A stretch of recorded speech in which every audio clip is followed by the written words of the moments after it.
Okay, I received a commission in the United States Army Reserves at Texas Christian University in 1961, and it was a transportation corps back at that point in time. I don't know what they call it now. They changed the name of it, but I was primary. I was a officer in the. I spent my time in first part of my career at the officers orientation course at Fort Eustis, Virginia, and I was from there assigned to Seattle, Washington, at the Seattle Terminal Command, which was out of Fort Mason, California, in San Francisco, and I spent a year and a half, no, excuse me, a year in at Seattle, and then when the Cuban crisis took place, they sent me to New Orleans to head up a little small command there of which would have become real big had that thing formalized and become a real critical situation, but it backed off and it was defused by uh, President Kennedy at that time. And so I went back after my temporary duty in New Orleans. I went back to Seattle, the terminal command.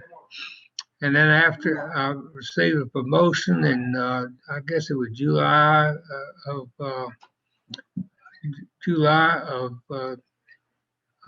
'63, I was promoted to first lieutenant, and then I went to I was reassigned actually before that to McCord Air Force Base, which was in Tacoma, Washington. And I was appointed the commander of what they call the air traffic coordinating office there, and I was in charge of all of the cargo and personnel moving from stateside until the to the mid east, east, Japan and Korea and even Anchorage, Alaska, and I spent about 9 months at McCord Air Force Base, and then I was up for release from the Army at that time, 1963, December 1963.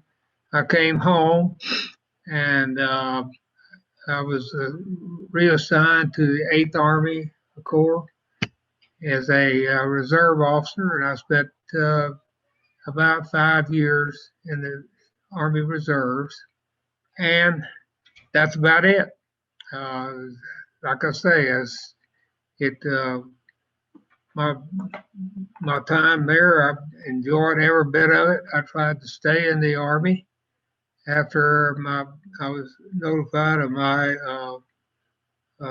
release from active duty. I tried to stay in the Army, but I wanted a regular Army commission, and the General Conroy at Fort Mason tried to get me that regular Army commission, but it was non-available at that time, so I missed out on that. So I stayed in Army Reserves and spent time at Fort Bliss, time at Fort Walters and at Fort Smith, Arkansas. And a military career will give you a certain amount of discipline in your civilian life, your civilian career, and I think that I wouldn't give any amount of money for the time that I spent in the Army. And I tried, like I said, I tried to stay in longer. I was going to sign up for another 4 years. And at the time that I was getting out in 1963, the Vietnam War was cranking up, and maybe it's a good thing I actually did apply to fixed wing aircraft school in Fort Rucker, Alabama, and I got accepted, but I did not get accepted for a regular Army commission, and that's actually the reason I left. It was a um, I can't tell you how much that impacted my civilian life.